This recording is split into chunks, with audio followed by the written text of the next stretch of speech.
Yeah, so obviously for those who are just tuning in or who haven't heard that, my name is I'm a physical therapist.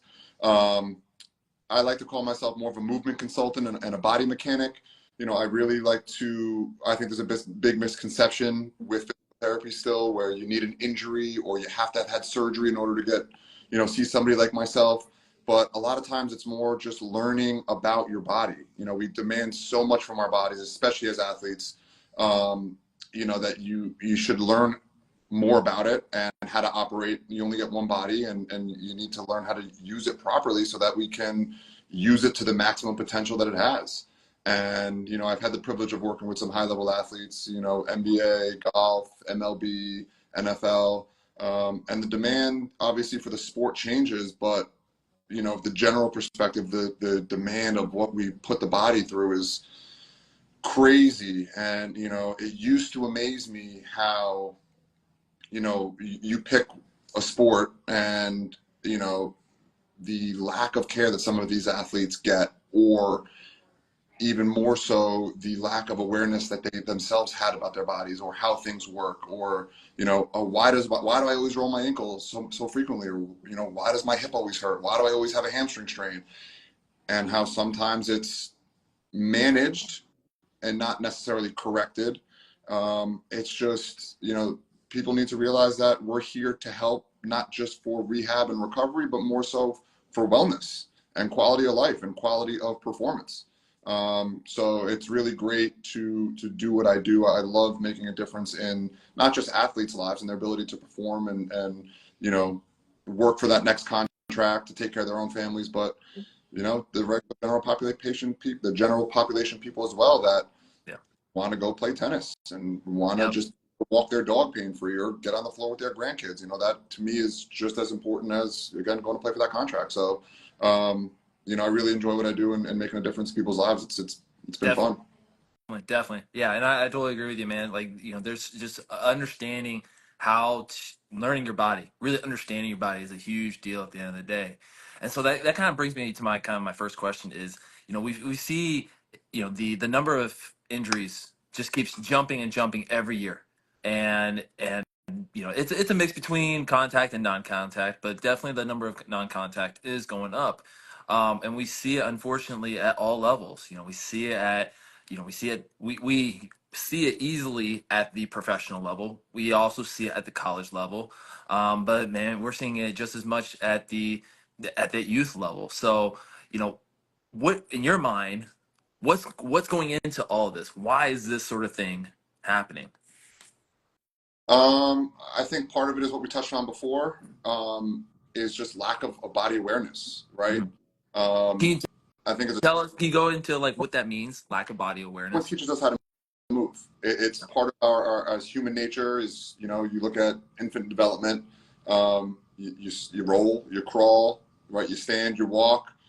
Next thing you know, you're in elementary school and you're running around, in the jungle gym. You're doing recess, you're playing a sport, right? You just keep going in whatever lane you pick, but no one ever teaches us how to move. And a lot of times when I do get those athletes, wherever they are in their career, whether it's middle school, high school, college, pro, the first time they're learning some of the basic, simple movement stuff is because they've had an injury that they were, unfortunate to have to deal with. But I think we're seeing a lot of these injuries partly because of that. Yeah. Um, I think there could be a better job in the youth movement of learning to move, learning the body. Um, we forget, especially for basketball, you get kids essentially joining the league, if they're Yeah. lucky enough to make it to the education, 17, 18, 19 years old. Some of them are still growing, Yeah. right? And as that skeleton changes and the bones grow and the muscles and tendons have to catch up and the ligaments have to change, right? We demand such high levels of output from our body, but we're not really ever learning how to control some of these forces properly. And, you know, there always going to come a time where the straw breaks the camel's back with some of these people. Some are more predisposed to others. Take an account into medical history and family medical history and other things that you're prone to and how you can Sure. have Sure. ligament laxity compared to the next person. It's not always just biomechanics. Obviously, that is a field that Yeah. we work, Sure. but there are a lot of variables that are just swept under the rug because we're not in the medical field, so to speak. Even Right. though I and we are very much involved in the medical field. It's taken account for. Um, Beyond that, I think a lot of it is overuse. We also don't see with this generation coming up multi-sport athletes anymore. I know growing up, I was a three-sport athlete: football, basketball, lacrosse in high school, and it was great to be able to change seasons. And I looked forward to each season because it was only a season long. And yeah, I wanted to play longer sometimes, but to give the body a break from such continuous stress over and over again, now you specialize in a sport, you're playing it all year long. There's no off season. And to complete that circle, it's also while you're playing all year long, there is no off season. There's no time to do strength training. There's no time to learn the body and get worked on and build some strength and become more resilient. Instead, we're just continuing pounding the pavement. So, I think it is multifactorial when it comes to why we're seeing so many injuries, but they're kind of all blend together. Yeah. So you talk about how there is, it's all specialization, and they're just playing, and there isn't that the necessary, maybe the time, or we don't take the time, or whatever the case may be, we don't take the time to do more strength training. And that's something I see a lot on my end of things. Is guys are like, well, I've got fall ball in the morning at 8 a.m. I've got another game at 2 p.m. and I got another game at 6 p.m. And at what point in time do we say, hey, that's too much? And I was having, and I had a freshman in high school arguing with me about how, well, I need 4 hours of basketball every single day, and he's got a toe that's being overused, and it's just constant pain, constant pain, constant pain. He's got decent mobility out of it, but just because of the stress over and over and over of the the pounding on the floor, on the hardwood, it's not allowing him, like you said, that time to relax. As you're 14, if you are going to make this a career path and make it to the league, we still have arguably 4 or 5 years ahead of you of high intense basketball to play, and then you're going to be dealing with this injury. Are we ever going to get rid of this thing? Like, do you hear yourself? Yeah. Right? Yeah, no, definitely. Yeah, you're 100% right. And so kind of take us through, like, why is that strength training, like, I understand, but maybe just for our listeners, why is that strength training side such a big deal, and having that part of the mix in terms of total athlete development? Well, first I want to talk about the strength component and what you were just talking about, because people think strength training, they think got to go lift weights. Yeah, it's got to be effective. Yeah. And is a time and a place for heavy weights and a time to build strength, but I think you can build strength in more ways than one. Okay. A big way that most people are not realizing that they can build functional strength for their performance is, again, just learning how to use their body better, putting their body through different movements. Yoga is a big one, right? I was just thinking about on the way over here, Jonathan Taylor, the running back for the Indianapolis Colts, right? Yep. One big story came out when he was getting ready for the draft. Like, he would weekly go to yoga and make sure that his body was feeling good and moving good, and just that awareness of putting yourself into those positions, controlling yourself in and out of positions. Yeah. I have a trainer here in West Palm who is fantastic yoga instructor, and I learn so much from her regularly. And seeing her, how she trains her clients, using that yoga background to put her clients in certain positions for regular strength training movements. But those loads don't need to be heavy, because just controlling those postures are enough. Intense. And some of your videos with your athletes, using the Swiss ball and using the bands, just resisting some movements, even with the lightest bit of resistance, to challenge their ability to control, whether it's an isometric posture or even a positional change, I think has such a bigger carryover than just getting under the bar to squat heavy to build strength, or deadlift, to increase your vert height. So I think training, for example, and then when you talk about youth athletes, right, then you have a stigma of, oh, well, you shouldn't be strength training too early because we can stunt growth. Like, these days you can go down any rabbit hole you want with the internet and find justification, based on, what you want to believe in. But, you can build strength without having to load and take all that risk away. Not doing it is not the answer. Finding the right way and a safe way to do it, always a play. Yeah. And so you talk about that right way.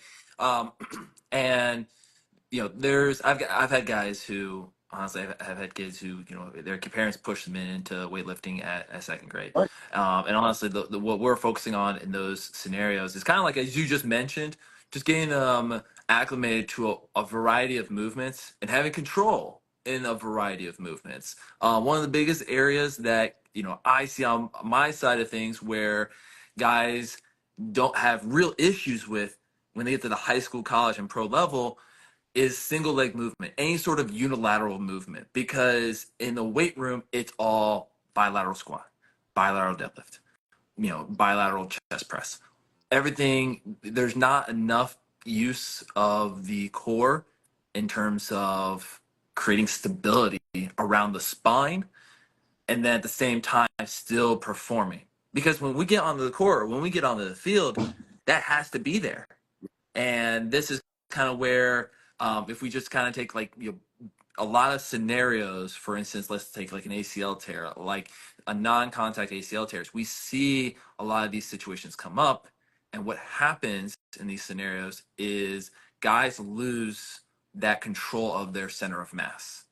And then they're taking steps way out, again, not having that body awareness to know that when they take a cut outwards and then they try to get back in, that knee might internally rotate. And with that internal rotation, that's kind of where issues can come up. And so, when I'm starting guys off younger, I'm just focusing on, kind of like you mentioned, just having that body control. And especially from a unilateral standpoint, my goodness, if you can knock out lunge mechanics, single leg RDLs, just even a cable push, single arm cable push, or things like that. That's a big Yeah. deal to be able to for them to have that control so early on. It's something you take for granted, right? You Yeah, talk a lot about athletics and skill development, right? Ball handling skills, shooting skills. But what about just from a foundational standpoint, just moving? Moving is a yeah, skill, right? What's the thing with most sports? You talk about footwork. It's a skill, yeah. right? The foot becomes better when you have better body control, right? Yes. You get caught with feet on the floor in any sport you're doing, you're getting toasted. And, especially on the defensive side of the ball, whatever sport you're playing. So, having the ability to react and react well and just move optimally, yeah, you're going to be better. Now, obviously, you can't prevent injury at 100%. We all know that, right? Yeah. Part of playing a sport and being an athlete is accepting the risk for injury, possibly. But how can we reduce that risk? And part of that is by learning how to use our machines the way they're designed to be moved and to control them better, right? You got to take a driving test before you get a license. Can't just go driving on 95 without a driver's license. It's going to cause a havoc with everybody. Right. Same thing when it comes to sports, right? You should spend time learning how to move before you just, more basketball is not better. Better basketball is better. And basketball comes with, using your body properly. The single leg Yeah. stuff often missed in a lot of programs, not just because of the level of difficulty, but just because of, the lack of proper coaching and the difficulty to coach it well. And It's how, tough. it's, if you don't do it well, my knee hurts today. I think it was those lunges we did last time. Do we have to do them again today? I wasn't able to practice yesterday. Like, not doing it is not the answer, but finding doing it wrong and getting better so that we can Yes. continue the answer. So yeah, I think that's a big one. Yeah, I agree. And so so on your as far as for you go, what you're thinking of and what all these different things and whatnot, from your standpoint, is the answer for some of these younger guys coming up through the system as far as, these newer athletes, is the answer like, hey, we need to do more unilateral? Is the answer we need to do more sports? Is the answer because it's so tough, right? I've got guys who are getting recruited or getting scouted at seventh and eighth grade, sixth, seventh, and eighth grade, and to develop that skill to be quote unquote good enough, they need to go all in with the sport. They're told they need to go all in with the sport at sixth grade. So if that's the case, is that truly the case, or is that okay? If that is the case, then we need to do this. Or is that not the case, and so we need to diverse more? What do you, from your standpoint, what do you see, I and which way do you think you lean? I think both things can be true. Okay. Right. Obviously, if you're getting recruited at that age, and that's the issue with, specializing in a sport is you need to play more to be seen more, to have more opportunities to be seen and, make it to the next level. But at the same time, as I just said, and as I tell all my clients, regardless of what we're doing, more is not better, better is better. Yeah. Right. And you can play all the basketball you want, but if it's, quantity that we're after, okay, you're going to have people who are blessed with skill who the quantity will help them because they'll be seen. But you have others that need quality. And if we're not getting worked on, body work, and in the off season, we're not building our body to be more resilient, to handle the stresses of a full season plus, handle those stresses better and decrease injury risk. As a coach recruiting an individual, some of these things should be looked after or looked at. I've had the privilege of working with a few of these athletes that are getting ready for combine and getting ready, to get drafted, and looking at some things as simple as single leg balance and big toe mobility and, core strength and hip control, and the lack of it, and how, then watching them on the court and watching free throw postures, which can be argued, obviously I'm not a skills coach, but, and just overall balance when they're doing certain things, and how a small change into one of those details can drastically carry over into performance on the court. Yeah. They're often just overlooked, and all they want to do is look at the global skill of the basketball player, but they don't pop open the hood and see what's going on here with this vehicle. Yeah. Right. If there's a big toe problem, well, does this make this young man, more susceptible to an ACL injury in the future if we don't change the ability to push off that big toe? If the hips are an issue and we can't internally rotate properly, does it put more stress on the knees or a low back issue? Right. Yeah. Like, injury history is clear because it's documented when you've had an injury and you've had surgery or you've been sidelined. But the prevention from injury is not necessarily documented. You do preseason evaluations in some teams, more strength training based, again, bilateral squats, deadlifts, verticals, right? Not a lot of it is, what we're used to doing, where you're measuring simple ranges of motion of certain things that can have a high predictability for how other forces are being affected. Yes. Oftentimes I think it's just too simple that it's often overlooked for that reason. And, you either don't have the personnel to do it or the personnel that enjoy doing it like we do. I think I love being able to find the most simple solution to a chronic problem. And someone's like, well, how many times I've seen 10 PTs or I've seen 3 surgeons and, I have one or two of those stories. Effort, maybe, 2 weeks, 4 weeks, 6 weeks. Yeah. And never played tennis better. Or I've never been able to swing a golf club so well. Or, yeah.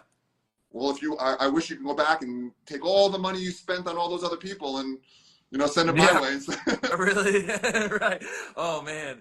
We've been doing really well right now. Almost too good. No, you're right. And I think that's kind of the misconception is we look at these injuries of these great players and like, oh, it's gotta be something super intense. And oftentimes, no, it's just getting the body to function the way the body's meant to function.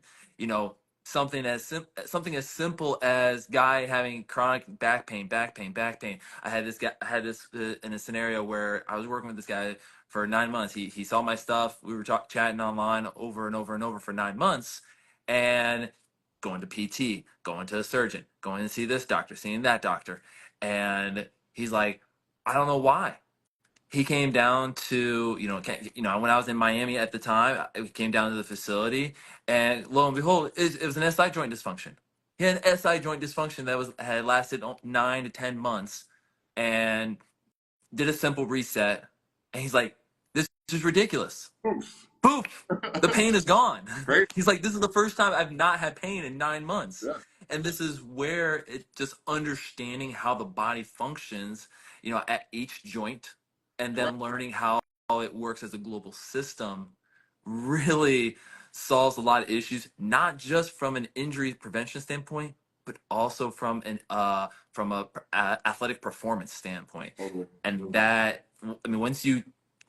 I think that's another misconception is injury prevention or it's athletic performance. They literally go together. Totally. Without a doubt. But again, most people will put them in two separate lanes when they're not. Yeah. And So so you see it with even recovery or rehabilitation, right? It's on the spectrum as injury prevention and performance. It's just on one side of the spectrum, clearly, because things are limited with whatever injury we're dealing with, and we have to wait for tissues to heal. But yeah. it's not either here or here. It's where are we and how do we seamlessly blend the two? A lot of times you get discharged from PT, or you get sent back to return to play, just because you have certain objective data that says send them back, but there's still objective data that wasn't looked at that can clearly predict a re-exacerbation of an injury that, well, they passed these tests, so they should be good. Like, well, no, not necessarily. I can make the same argument, but they're not. You can't even stand on one leg. Yeah, but you can. Come on. Yeah, no, you're definitely right. So then, if that's the case, if we have all these, we don't fully understand, or if athletes don't fully understand, how, they can be better, or or maybe they don't have someone in their corner who can help them in these areas. In your mind, if you're talking to an upcoming athlete, what details should they be focused on with their own kind of taking care of their own body? Uh, I guess the simplest answer is control the controllables. Yeah. Right. And what I mean by that is, from a certain aspect, are you sleeping, right? And not, 10, 12, 14 hours a day. That's, too much, whatever. But good quality sleep. You get a good night's sleep, or you're on your phone till midnight and, up at, 5 a.m., 6 a.m., whatever it may be, right? Good quality sleep. What is your hydration level like, right? The things that you easily have an effect, like no one else is going to do it for you. The things that you can put the effort into controlling yourself, right? Everyone wants to say after practice or go before practice and get their shots up, right? 100 threes from all 5 spots, 200 free throws, whatever it may be. But shooting more is not always going to get you the result you're looking for. What if we can actually have a better quality of that, shooting, time, where good night's sleep, we have better focus and attention to what we're actually doing. Yes. We're well rested or well fueled or well hydrated. We have less fatigue, and we can again have more pure form, and the shot quality per shot is better. So now our shooting percentage is getting better, not just from doing it more, but actually because we're performing better, because we're well fueled properly. We've eaten good meals during the day. We've snacked well. It's not like, putting sugar in the gas tank, for lack of a better term. And a lot of times with young athletes, those things, they're young. They can live on a bag of candy. They're young. The Gatorades, and the sodas are good. Like, what are you eating for lunch? Did you get up and have breakfast? What are you doing here? When you get home at night, if you have access to a foam roller, right, get on the foam roller, roll your muscles, spend a little bit of time on the floor. Yes. Are you getting home and sitting on your phone and gaming, and we're in this position for a couple hours outside of doing your homework, right? All those things that, again, are very simple and often overlooked because they just are taken for granted. I think controllable things can have a bigger effect on performance and a bigger effect on development, for a lot of these younger people. Even, again, we forget, we take for granted that professionals are professionals. But at the end of the day, a 30-year-old professional is a geriatric. Like, there's no, really. I got a dude who has no cartilage, and he's barely 30 years old and no cartilage in either of his knees. Crazy, right? And he's still playing. He's still playing because he pays attention to the details, and he's still able to play. And honestly, the last couple of years he's had a bigger bag. His contract's been a bigger bag each time because he's still able to play, and so now he can rely on that skill he's built over 10, 15, 20 years. Right. And now can, just maximize the athlete that he currently is. I mean, it's nice, in today's day with obviously the rise in social media and, shedding some light on the wellness, right? And following athletes that, you look up to. There's a big reason why everyone talks about LeBron spends, over $1 million every year on his wellness. Like, it matters, not everyone can, you don't need to, but oftentimes you want to compare yourself to your favorite athlete. I for so long when Adrian Peterson came back from his ACL, right? I can't tell you how many times I would get an ACL in the clinic and someone be like, so I'll be back to playing in 9 months. I'm like, no. Well, Adrian Peterson just did it. I'm like, yeah, well, you realize he's also getting paid to rehab and seeing his PTs and athletic trainers multiple times a day, where you're lucky to see me 5 hours out of the entire week. Like, Yep. let's do apples to oranges here, right? We're not getting the same type of care.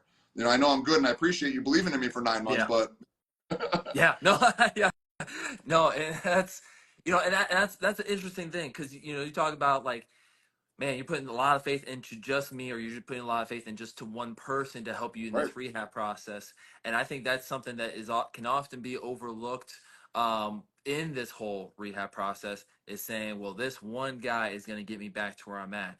I know when I'm working with guys who are coming off injuries, the first thing I do is I call their physical yeah, therapist. I talk to their surgeon and say, hey, where are they at? What do you think? What are your thoughts? Because, at that point in time when they're coming off that injury, those guys rank way higher than what I do in terms of knowing what's the right path and what's the right direction we should start going. At a certain point in time, once they've overcome, kind of their threshold, or their tests, then I will kind of be the main guy, or as far as like the lead person on understanding those sort of things. But until then, I need to rely on people who understand this process way more at their point in this right, process.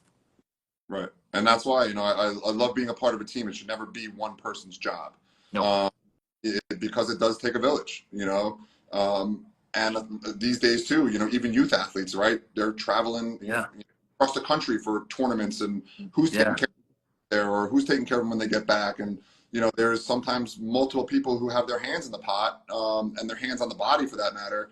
And, everyone needs to communicate better. And I think that is still improving, having open lines of communication between therapist and trainer, or therapists and trainers. Yeah. Off season, I know a lot of guys, they want to get away from the team room and, go relax somewhere and be with their family wherever that may be in the country. And, some of them are down here in South Florida, some of them are out in Arizona, some of them are in New York, Texas. Where are you? California. So to have somebody that you rely upon is great, and you trust is great, but you also need to have communication with that individual and the locker room, for the trainers who are seeing you normally, so that they can improve upon what you worked on in the off season, or vice versa, what they've been managing all season long, so that we can pick up on where you left off with and try and correct those issues, and hopefully put those fires out to not have to deal with them for next season. Amen. Amen. Well, hey, I appreciate this talk so much, Justin. And this has been, I think, a wealth of knowledge that has been kind of just laid out here. And I don't know if you've been paying attention to, our viewers, but we've had our highest viewership during this live than our previous two. And I'm really hoping that's like, a testimony of the fact that people want to learn about this stuff just as much as they want to learn about the skill side of things, or just as much as they want to learn about the performance side of things. They want to understand as how to stay healthy as well. So I'm really excited about all of this, and all the people who've been commenting. I really appreciate your comments. Really appreciate the questions. We've been kind of answering them, kind of in the rhythm of this. One final question before we go off. All right, you talk about how a lot of athletes are traveling across the country for tournaments. If you're talking to an athlete, what are three things you're telling them to take with them, regardless of where they're going?